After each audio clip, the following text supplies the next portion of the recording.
Braun Strowman kembali. CM Punk akan lawan Drew McIntyre di Bash in Berlin. Triple H selalu pantau media sosial, dan masih banyak lagi. Selamat datang di Extra News, di mana kita akan kasih tahu kalian berita-berita terkini tentang WWE. Sebelum kita lanjut, jangan lupa like dan share video ini ke teman-teman kalian yang suka WWE, dan jangan lupa subscribe, soalnya channel ini upload video berita setiap hari. CM Punk akan lawan Drew McIntyre di Bash in Berlin. CM Punk dan Drew McIntyre akan melanjutkan persaingan mereka di WWE Bash in Berlin. CM Punk naik ke atas ring pada episode Raw hari ini. Ia menyoroti keberhasilan Fanatics Fest NYC dan mencatat bahwa para penggemar datang dari seluruh dunia untuk melihatnya. Punk kemudian menyatakan bahwa, kecuali Drew McIntyre penakut, mereka akan bertarung dalam strap match di acara premium Bash in Berlin. Ia mengatakan bahwa ia ingin meninggalkan Drew McIntyre dengan bekas luka yang bertahan lama. Drew McIntyre menyela dan memberitahu CM Punk bahwa ia telah memikirkan apa yang akan ia lakukan kepadanya karena telah mencambuknya minggu lalu. Ia menerima tantangan itu dan mengatakan bahwa ia tidak ingin menunggu, karena ia ingin melawan CM Punk saat itu juga. CM Punk mengatakan ia akan melepas gelang itu, sehingga mereka bisa bertarung jika Drew McIntyre memberinya gelangnya. McIntyre menolaknya, dengan mengatakan bahwa CM Punk adalah seorang pembohong. Mereka saling menatap, dan ketegangan tetap memuncak saat Bash in Berlin semakin dekat.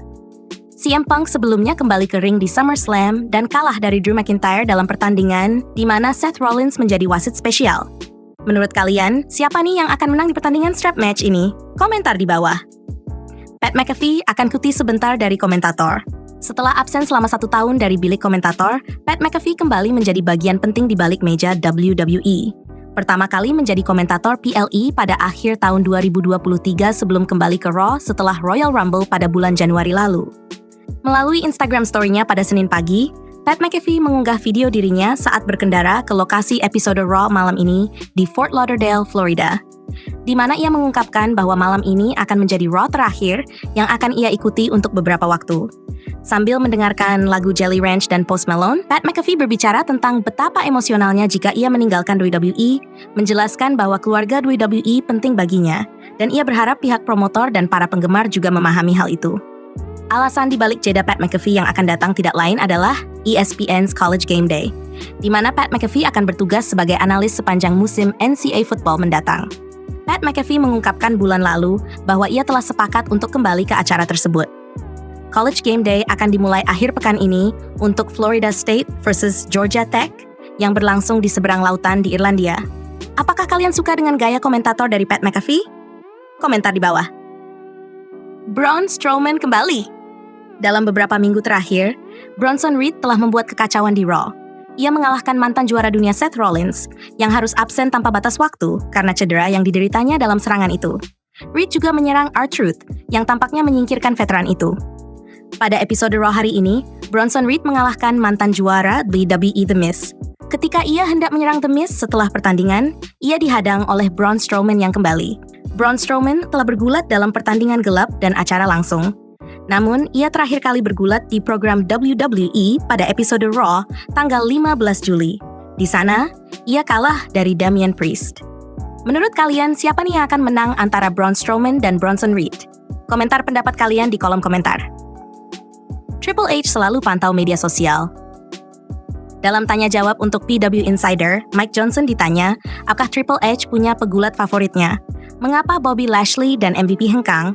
Dan mengapa Zelina Vega tidak mendapat banyak perhatian? Johnson menulis, saya ingin berpikir Paul Levesque jauh lebih reseptif dan memahami apa yang diinginkan penonton. Dan saya percaya, dari apa yang saya pahami, bahwa dia sangat memperhatikan apa yang diinginkan penonton tidak hanya secara langsung, tetapi juga berdasarkan umpan balik media sosial. Saya diberitahu bahwa ada banyak waktu di mana dia menggulir Twitter dari Gorilla Position di siaran dan memperhatikan dengan saksama apa yang dilakukan dan ditanggapi oleh penonton saat acara ditayangkan. Mengingat kita tahu itu, saya pikir itu pasti ada semacam rencana di sini dan dia akan mendengarkan penonton karena jika tidak, itu tidak masuk akal. Dengan seberapa selarasnya dia dengan apa yang dipikirkan penggemar gulat, banyak yang percaya bahwa Triple H memiliki akun media sosialnya sendiri. Meskipun itu hanya spekulasi, itu dipicu oleh komentar-komentar sebelumnya yang dia buat, atau fakta bahwa beberapa hari yang lalu dia menyukai dan kemudian tidak menyukai unggahan Instagram tentang Tony Khan dari AEW, yang mengatakan bahwa dia masih percaya WWE terlibat dalam manipulasi kontrak. Apakah Triple H bersenang-senang, atau apakah dia tidak sengaja menggunakan akun yang salah? Apapun yang dilakukan Triple H, itu berhasil. WWE lebih baik dari sebelumnya saat ini, dan menyegarkan untuk mengetahui bahwa kepala kreatif perusahaan benar-benar memperhatikan apa yang ingin dilihat penggemar. Apakah dengan Triple H yang selalu memantau media sosial akan baik untuk kelangsungan WWE? Komentar pendapat kalian di kolom komentar.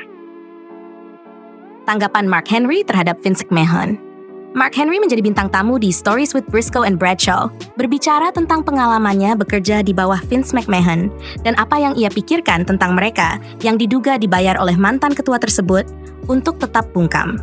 Saya tidak pernah melihat hal-hal seperti itu. Saya tidak pernah mendengar hal-hal negatif seperti itu. Beberapa orang yang kalian bicarakan tentang penderitaan mereka bertambah parah ketika uang habis. Seperti, di mana penderitaan ketika mereka mendapatkan $1 juta. Apakah itu meredakan penderitaan? Karena jika Anda menderita, Anda seharusnya menderita sepanjang waktu, bukan? Tidak ada yang boleh menghalangi itu. Saya tidak tahu. Saya hanya datang dari masa yang berbeda. Tidak diragukan lagi, Vince McMahon sedang mengalami masa sulit, dan Mark Henry berhak untuk mengatakan bahwa ia tidak pernah melihat atau mengalami apapun yang dituduhkan kepada mantan bosnya. Namun, tuduhan yang ia buat terhadap mereka yang telah maju, dan membuat tuduhan terhadap McMahon sangat meresahkan. Implikasinya adalah jika McMahon bersalah atas hal-hal keji yang dituduhkan kepadanya, satu-satunya alasan para korban yang diduga maju adalah karena mereka tidak dibayar cukup untuk tetap diam. Menurut kalian, apakah Mark Henry perlu kembali ke WWE lagi? Komentar di bawah. Ejekan dari penggemar favorit John Cena. Penggemar yang menyanyikan John Cena Sucks telah menjadi bagian ikonik dari karier John Cena, terutama menjelang akhir kariernya bersama perusahaan tersebut. Saat penggemar mulai bosan dengan dominasinya di panggung utama, penonton sering menghinanya untuk menunjukkan ketidaksenangan mereka. Namun, ada satu malam yang paling diingat oleh John Cena dan dianggap mengesankan, saat penggemar membawa hal-hal ke level lain. Hal ini dijelaskan oleh John Cena kepada Jake Stakes.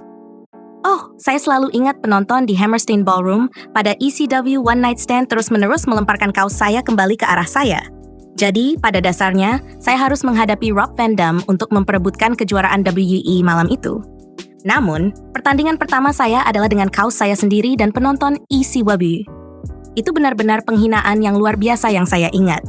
Malam itu menjadi salah satu momen paling ikonik dalam sejarah WWE, saat rival lama John Cena, Edge, muncul sebagai kejutan dan mengalahkan John Cena untuk membantu Rob Van Dam meraih kemenangan.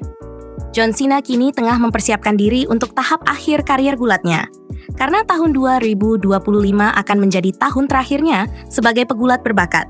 Juara dunia 16 kali ini akan berkompetisi secara rutin sepanjang tahun yang akan mencakup pertandingan WrestleMania terakhirnya dan penampilan terakhirnya di acara Royal Rumble.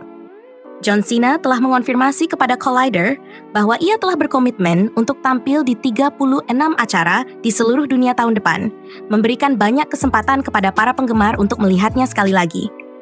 Sangat tidak mungkin ada orang yang akan melemparkan kembali bajunya kepadanya selama waktu itu, karena para penonton ingin menikmati setiap momen terakhir dari pemain ikonik ini. Apakah kalian dulu pembenci John Cena? Atau fans John Cena? Komentar pendapat kalian di kolom komentar. Ya udah gitu aja video berita hari ini. Jangan lupa like dan subscribe ke channel ini, soalnya aku pengen 6.000 subscriber di bulan ini. Tolong bantu. Yes boy. See you. For love we can hold. I wish we were impossible. Yeah, we play